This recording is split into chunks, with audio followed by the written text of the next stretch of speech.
Hi, this is doctor Vinetha. ఈరోజు మనం vaginal delivery after caesarean section గురించి మాట్లాడదాం. ఇది పాసిబులా? వెజైనల్ డెలివరీ ఆఫ్టర్ సిజేరియన్ అంటే ఖచ్చితంగా ఎస్, ఇట్ ఈస్ పాసిబుల్. కానీ అందరికీ పాసిబులా కాదా అన్నది చూడాలి. ఎవరెవరు ట్రై చేయొచ్చు అసలు సిజేరియన్ అయిన తర్వాత? ఎవరికి మనం ట్రై చేయొచ్చు అని అంటే సింగిల్ ప్రెగ్నెన్సీ ఉండే వాళ్ళకి, ప్రీవియస్ 1 సిజేరియన్ అయిన ఉండే వాళ్ళకి, అండ్ ఫుల్ టర్మ్ ప్రెగ్నెన్సీ అంటే 37 వారాలు మించిన ప్రెగ్నెన్సీ ఉండే వాళ్ళందరూ ప్రీవియస్ సిజేరియన్ అయ్యాక వెజైనల్ డెలివరీ ప్లాన్ చేయొచ్చు. కొంతమందిలో వెజైనల్ డెలివరీ ఆఫ్టర్ సిజేరియన్ వద్దు అని చెప్తాం. అది ఎవరు అని అంటే previous caesarean section lower segment కాకుండా upper segment or classical caesarean అని అంటాం. అంటే ఇది గర్భసంచి లోపల కట్ చేసేటప్పుడు కింద కాకుండా పైన కట్ చేయాల్సిన పరిస్థితి కొంతసార్లు రావచ్చు. అంటే ప్లసెంటా కిందకి ఉండేటప్పుడు అప్పుడు సిజేరియన్ చేయాలంటే పైకి చేస్తారనమాట. అది యూట్రస్ లో పైన భాగంలో కట్ అయి ఉంటే అది ఎక్కువ లైక్లీ ఫర్ ప్రాబ్లమ్స్. అందుకని వాళ్ళకి మాత్రం నెక్స్ట్ ప్రెగ్నెన్సీలో నార్మల్ డెలివరీ ట్రై చేయొద్దు అని చెప్తాము. అండ్ ప్రీవియస్ 3-4 సిజేరియన్లు ఆల్రెడీ అయిపోయి ఉంటే వాళ్ళకు కూడా ట్రై చేయొద్దు అని అంటాం అనమాట. కొన్నిసార్లు ఈ ప్రెగ్నెన్సీలో ప్లాసెంటా కిందకుంటే అప్పుడు normal vaginal delivery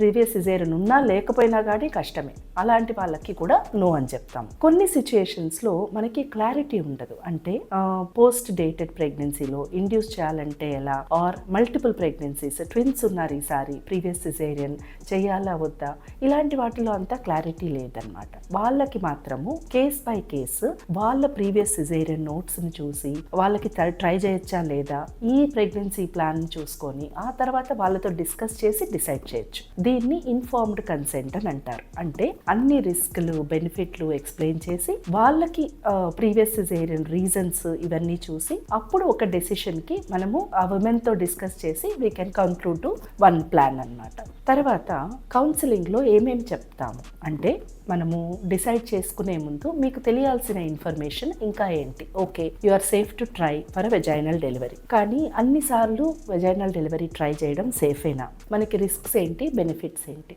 benefits very easy. ఒకవేళ మామూలుగా వెజైనల్ డెలివరీ అయితే రికవరీ ఫాస్ట్గా ఉంటుంది, స్కార్ ఉండదు. ఫర్దర్గా ప్రెగ్నెన్సీ ప్లాన్ చేయడానికి మీకు మళ్ళీ నార్మల్ వెజైనల్ డెలివరీలు ట్రై చేసుకోవచ్చు. ఇవన్నీ అడ్వాంటేజెస్. డిసడ్వాంటేజెస్ ఏంటి? ట్రై చేసినప్పుడు అవుతుందో లేదో తెలియదు.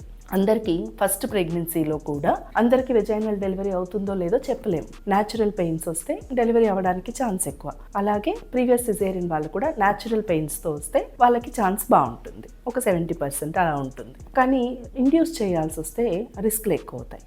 ఏంటి ఆ రిస్క్లు అని అంటే స్కార్ రప్చర్. అంటే మనం ఎక్కడైతే సిజేరియన్కి యూట్రస్ మీద కట్ చేసామో అది డ్యూరింగ్ లేబర్ పెయిన్స్ అప్పుడు యూట్రస్ అంతా మొత్తం స్క్వీజ్ అవుతుంది. ఆ స్క్వీజ్ అయినప్పుడు ఆ స్కార్ మీద ప్రెషర్ పడి కొన్నిసార్లు స్కార్ విడిపోతుంది, అంటే రప్చర్ అవుతుంది యూట్రస్.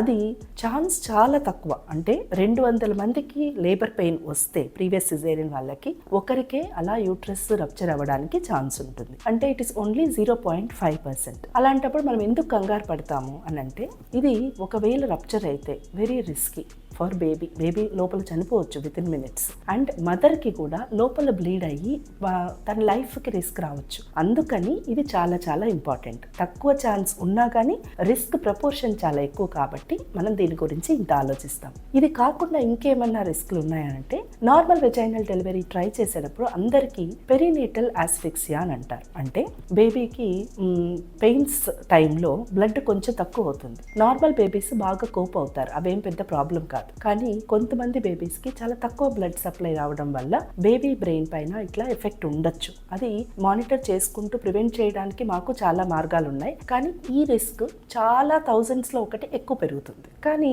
అడ్వాంటేజ్ ఏంటంటే బ్రీతింగ్ డిఫికల్టీస్ తక్కువ ఉంటుంది. Because you're trying vaginal birth కోసం ట్రై చేసినప్పుడు ఆ స్క్వీజింగ్ అప్పుడు బ్రీతింగ్ డిఫికల్టీస్ తక్కువ ఉంటాయి అన్నమాట. సో వెజైనల్ డెలివరీతో బ్లడ్ తక్కువ అయ్యి హైపాక్సియా డ్యామేజ్ కొంచెం ప్రపోర్షన్ పెరిగినా బ్రీతింగ్ డిఫికల్టీస్ ప్రపోర్షన్ తగ్గుతుంది. సో ఇది advantage and disadvantage of trying for vaginal birth. ఇప్పుడు వెజైనల్ డెలివరీ ట్రై చేసేటప్పుడు ప్రీవియస్ సిజేరియన్ వాళ్ళకి ఎక్కడ చేయాలి, వాళ్ళకి కేర్ ఎలా డిఫరెంట్గా ఉంటుందో ఒకసారి చూద్దాము. ఇది అన్ని దగ్గరలా సూట్ అవ్వకపోవచ్చు అన్ని ప్లేసెస్లో, ఎందుకంటే మనం as I side uterine rupture chance ఉంటుంది కాబట్టి వాళ్ళకి ఏ ప్లేస్లో అంటే ఆ ప్లేస్లో మనం ప్లాన్ చేయకూడదు. మనకి ఎప్పుడు అనెస్థీసియా ఇవ్వగలిగే అంత అవకాశం ఉండాలి. ఎప్పుడు కావాలంటే అప్పుడు వితిన్ మినిట్స్లో వాళ్ళకి అనెస్థీసియా ఇవ్వగలిగే అవకాశం ఉండే ప్లేసెస్లోనే ట్రై చేయాలి. అంటే మనం చూస్ చేసుకునే ప్లేస్ ఈ అవకాశాలన్నీ ఉండేలా చూసుకోవాలి. 24/7 అనెస్థెటిస్ట్ కవర్ ఉన్నారా, 24/7 గైనకాలజిస్ట్ కవర్ ఉన్నారా, 24/7 నియోనెటాలజిస్ట్ అంటే బేబీ డాక్టర్స్ ఏమన్నా ప్రాబ్లం అయితే బేబీ డిస్ట్రెస్ లో వెళ్తే అర్జెంటుగా సిజేరియన్ చేసినప్పుడు వితిన్ మినిట్స్ లో మనకి వాళ్ళ నీడ్ అవసరం ఉంటుంది. అప్పుడు నియోనెటాలజిస్ట్ 24/7 ఉన్నారా, ఇవన్నీ ఉండే ప్లేసులు అండ్ బ్లడ్ అవైలబిలిటీ తొందరగా ఉంటుందా, ఇలాంటి అన్ని చూసుకొని తర్వాత ప్లాన్ చేయాలి. ఒకవేళ వెజైనల్ డెలివరీ ట్రై చేస్తూ ఉన్నారు, అప్పుడు మానిటరింగ్ ఎలా ఉంటుంది? ఈ ప్లేస్ ఒక్కటే కాదు, ఎక్విప్మెంట్ ఒక్కటే కాదు, ఫెసిలిటీస్ ఒక్కటే కాదు, మానిటరింగ్ అన్నది కూడా చాలా ఇంపార్టెంట్. అంటే మీకు లేబర్ పెయిన్స్ వస్తూ ఉంటే కంటిన్యూస్ గా మిమ్మల్ని బేబీని మానిటర్ చేస్తూ ఉంటాం. ఎందుకంటే ఈ యూట్రైన్ రప్చర్ చాలా తొందరగా రికగ్నైజ్ చేయాలి. ఒకవేళ అది లేట్ అయితే మనకి ఎఫెక్ట్ తేడా వచ్చేస్తుంది, అవుట్కమ్ డిఫరెంట్ గా ఉంటుంది. అందుకని కంటిన్యూస్ గా మానిటరింగ్. మీరు ఎక్కడో వార్డ్లో ఉండి అప్పుడప్పుడు కొన్ని గంటలకు ఒకసారి బేబీని చూడడం ఇలా ఉండదు. కంటిన్యూస్గా లేబర్ వార్డ్లోనే ఉండి మానిటరింగ్ చూసుకుంటూ ఉండాలి. నెక్స్ట్, ఎపిడ్యూరల్ ఇవ్వచ్చా ఇవ్వకూడదా? మామూలుగా పెయిన్స్ వస్తూ ఉన్నప్పుడు కొంతమందికి పెయిన్స్ తట్టుకోలేక మేము ఎపిడ్యూరల్ తీసుకోవచ్చా అని అడుగుతారు. ఖచ్చితంగా ప్రీవియస్ సిజేరియన్ అయిన వాళ్ళు కూడా ఎపిడ్యూరల్ తీసుకోవచ్చు. మరీ ఎక్కువ పెయిన్స్ ఉన్నప్పుడు మేము ఒక్కసారి ఇదేమన్నా స్కార్ రప్చరా అని ఒకసారి ఎవాల్యుయేట్ చేసుకొని ఆ తర్వాత యూ కెన్ టేక్ ఎపిడ్యూరల్ అని చెప్తాం. ఎపిడ్యూరల్ తీసుకోవచ్చు అండ్ మానిటరింగ్ మాత్రం కంటిన్యూస్గా ఉంటుంది. మీకు పెయిన్స్ అంటూ స్టార్ట్ అయితే ఇంట్లో మామూలుగా ఫస్ట్ టైం లేబర్ పెయిన్స్ అని అంటే పెయిన్స్ ఎలా ఉంటాయో చూడండి, ఒక గంట చూసుకోండి, 2 గంటలు ఇంట్లో చూసుకోండి, బాగా ఎక్కువ పెయిన్స్ వచ్చినప్పుడు రండి అని చెప్తాం. ప్రీవియస్ సిజేరియన్లో అలా కాదు, మీకు పెయిన్ స్టార్ట్ అవగానే రండి అని చెప్తాం హాస్పిటల్కి. ఎందుకంటే మిమ్మల్ని బేబీని మానిటర్ చేసుకుంటూ ఆ తర్వాత అబ్జర్వ్ చేసుకుంటాం. కొన్నిసార్లు పెయిన్సే స్టార్ట్ అవ్వవు, మొత్తం 40 వీక్స్ అయిపోతుంది, వెయిట్ చేస్తున్నాము అయినా కానీ పెయిన్ స్టార్ట్ అవ్వవు. అప్పుడు ఇండ్యూస్ చేయాలా లేదా? ప్రీవియస్ సిజేరియన్ వాళ్ళకి లేబర్ ఇండ్యూస్ చేయడము ఇంకా ఎక్కువ రిస్క్ తో కూడుకున్నది. ఆల్మోస్ట్ 2-3 ఫోల్డ్ ఇంక్రీజ్ అవుతుంది యూట్రస్ రప్చర్ అయ్యే ఛాన్స్. అందుకని వీళ్ళల్లో ఇండ్యూస్ చేయాలి అని అంటే ఆ డెసిషన్ చాలా senior consultant with that particular women's history, previous caesarean ఎలా ఉంది, ఏముంది అన్నీ చూసుకొని ఆ తర్వాత వాళ్ళతో మాట్లాడి ఆ తర్వాత we will take that decision అన్నమాట. అది కూడా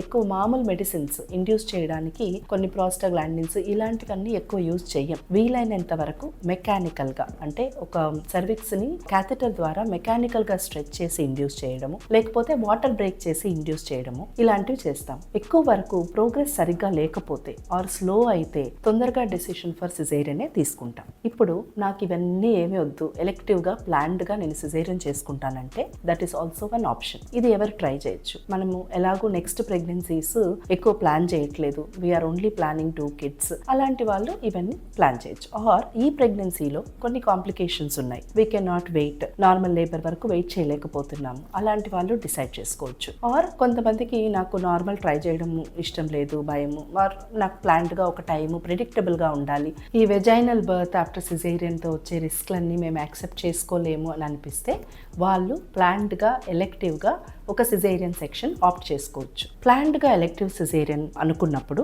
మీకు ఒక డేట్ ఇస్తారు. యూజువలీ రఫ్లీ అరౌండ్ 39 వీక్స్ ఆ టైంలో ఉన్నప్పుడు ఒక డేట్ ఇస్తారు అన్నమాట. ఆ డేట్లో మీరు అడ్మిట్ అయ్యి సిజేరియన్ చేయించుకోవచ్చు. కొన్నిసార్లు మనం ప్లాన్ చేసిన డేట్ కన్నా ముందే మీకు పెయిన్స్ వస్తాయి. అలాంటప్పుడు మనం ముందే డిస్కస్ చేసి రెడీగా ఒక ప్లాన్ పెట్టుకోవాలి. అంటే మనం 34 వీక్స్ అప్పుడు బర్త్ ప్లాన్ అన్ని డిస్కస్ చేసినప్పుడు మీకు పెయిన్స్ వస్తే ఏం చేయాలనుకుంటున్నారు? అర్లీగా లేబర్లో ఉంటే సిజేరియనే ఎమర్జెన్సీగా చేసుకుందాం అనుకుంటున్నారా, ఆర్ లేబర్ పెయిన్ వస్తే నేను ట్రై చేస్తాం అనుకుంటున్నారా? ఇవన్నీ డిస్కస్ చేసి ఒక ప్లాన్ చేసుకుంటే మీకు ఎమర్జెన్సీలో డెసిషన్ ఈజీగా ఉంటుంది. అది డాక్యుమెంట్ చేసుకోవాలి. మీ డాక్టర్ మీరు మాట్లాడుకున్నప్పుడు ఇవి డెసిషన్, ఇది లేబర్లో వస్తే నేను ఇది చేయాలనుకుంటున్నాను అంటే అప్పుడు మీకు ఏ టైంలో night middle of the night వచ్చినా టీమ్కి చాలా ఈజీగా ఉంటుంది. ఆల్రెడీ ఈ ప్లాన్ చేసుకున్నాము, మేము దీనికి వెళ్ళాలనుకుంటున్నాము అని చెప్పడం చాలా ఈజీగా ఉంటుంది. ప్లాన్డ్ సిజేరియన్ అప్పుడు ఒక్కటే ఒక యాంటీబయాటిక్ యాంటీబయాటిక్ యూజువలీ సరిపోతుంది, అన్లెస్ బ్లీడింగ్ చాలా ఎక్కువ అయితేనో లేకపోతే వేరే